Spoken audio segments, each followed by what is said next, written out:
Hello friends, welcome to Vidyadani DG. दोस्तों, आज का हमारा टॉपिक है चार्टर एक्ट ऑफ 1813।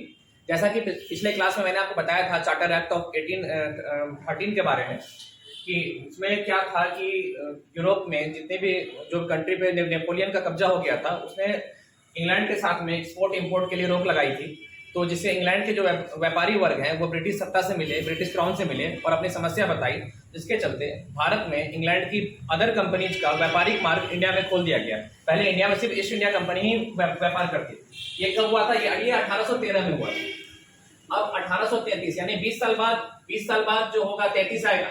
मैंने आपको पहले ही बताया था 20 साल के बाद जो होगा चेंजिंग होगा। तो 1833 में क्या हुआ था, आइए देखते हैं। 1833 में क्या हुआ कि गवर्नर जनरल ऑफ बंगाल को भारत का गवर्नर जनरल बना दिया गया। मतलब जो पहले गवर्नर जनरल ऑफ बंगाल हुआ करते थे, अब वो भारत के गवर्नर जनरल कहलाएंगे। तो भारत के पहले गवर्नर जनरल कौन थे? लॉर्ड विलियम बेंटिक थे। क्वेश्चन को ट्विस्ट करने के लिए पूछा जा सकता है कि बंगाल के अंतिम गवर्नर जनरल कौन थे? तो जो बंगाल के अंतिम गवर्नर जनरल रहे होंगे वही भारत के पहले गवर्नर जनरल रहे होंगे, यानी कि विलियम बेंटिक। दोनों का आंसर एक ही होगा। ये चार्टर एक्ट ऑफ 1833 20 साल के बाद आया। किसके 20 साल के बाद? 1813 में। 1813 में क्या क्या हुआ था वो पहले एक बार मैं शॉर्ट रिवीजन करा दूं। उसमें हुआ था कि व्यापारिक मार्ग जो है भारत में खोल दिया गया था इंग्लैंड की बाकी कंपनियों के लिए। दूसरा क्या हुआ था? ईसाई मिशनरियों का आगमन हुआ था और व्यापारिक मार्ग में चाय और चीन जो देश है उसको छोड़ करके सभी तरह का व्यापारिक मार्ग खोल दिया गया था। अब 1833 में क्या हुआ? गवर्नर जनरल ऑफ बंगाल जो है भारत के गवर्नर जनरल हो गए, जो लॉर्ड विलियम बेंटिक थे। इसके अलावा चाय एवं चीन पे जो एकाधिकार था ईस्ट इंडिया कंपनी का, वो खत्म कर दिया गया। यानी कि अब चाय और चीन के साथ जो व्यापार ब्रिटेन की सभी कंपनियां कर सकती हैं। तो ये दो मेजर चेंजेस हुए थे 1833 में, 1833 में। इसके अलावा दो मेजर चेंजेस और हुए। आप एक बार इसको देख लीजिए, फिर मैं चलता हूं आगे। स्क्रीनशॉट आप ले लीजिए इसका एक बार, ठीक है। इसके बाद क्या चेंज हुआ था? जैसा कि आपने 1773 का रेगुलेटिंग एक्ट में देखा था कि गवर्नर जनरल के साथ में आपने देखा था कि 1773 में गवर्नर जनरल के साथ में चार लोग थे।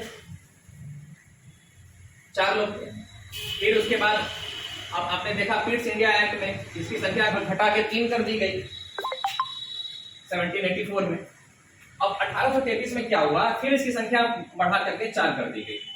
गवर्नर जनरल की काउंसिल में फिर से 4 लोग हो गए। लेकिन अब आप पूछेंगे फिर तो समस्या हो जाएगी वही कि जहां 3 लोग मिलेंगे वहां जो है वोटिंग हो जाएगा, गवर्नर जनरल का वैल्यू खत्म हो जाएगा। पर ऐसा नहीं हुआ। इसलिए ऐसा नहीं हुआ क्योंकि ये 3 को ही वोटिंग करने का पावर था।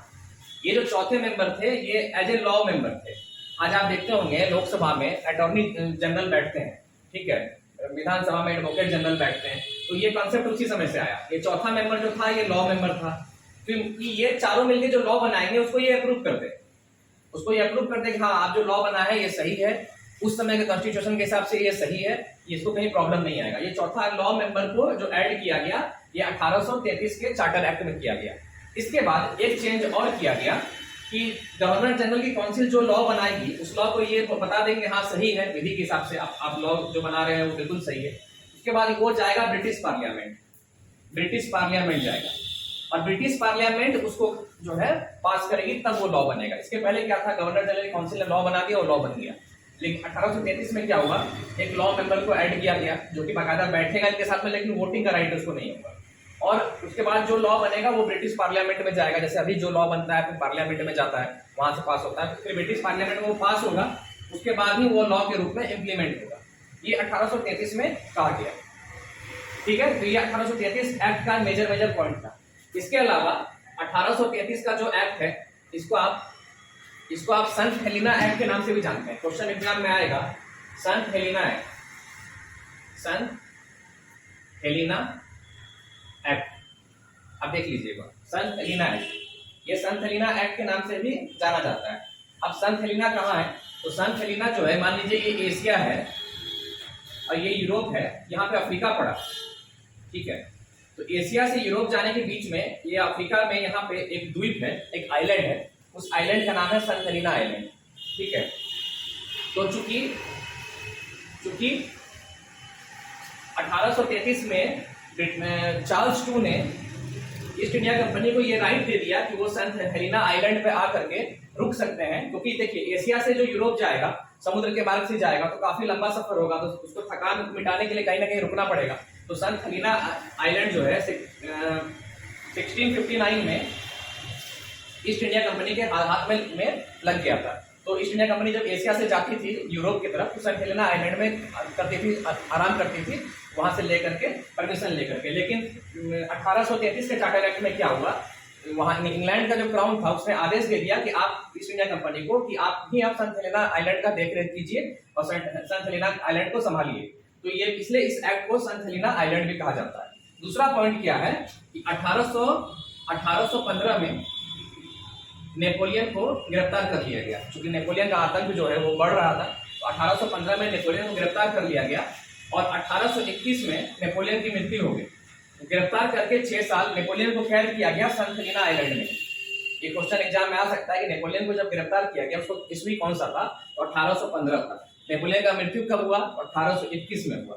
नेपोलियन को गिरफ्तार करके ब्रिटिश ने कहाँ रखा, सेंट हेलेना आइलैंड में रखा। सेंट हेलेना आइलैंड कहाँ है, अफ्रीका में। अफ्रीका कहाँ पड़ता है, एशिया और यूरोप के बीच में पड़ता है, ठीक है। इसलिए यहाँ से जब समुद्र मार्ग से जाएगा तो यहाँ पे आके रुकेगा, ठीक है। इसीलिए इस एक्ट को सेंट हेलेना एक्ट भी कहा जाता है। तो एग्जाम में अगर क्वेश्चन आ जाए कि मान लीजिए 1833 चार्टर एक्ट दिया ही ना रहे और सेंट हेलेना एक्ट दिया रहे तो आप आराम से टिक कर देंगे, ठीक है। 1833 का चार्टर एक्ट खत्म हो गया। नेक्स्ट क्लास में इससे 20 साल बाद फिर आगे बढ़ जाएंगे, यानी 20 साल बाद फिर नया एक्ट आएगा, यानी कि 1853 का एक्ट। तो आपको नेक्स्ट क्लास में 1853 का एक्ट पढ़ाएंगे। तब तक आप देखते रहिए हमारा channel Vidyadani DG. Thank you.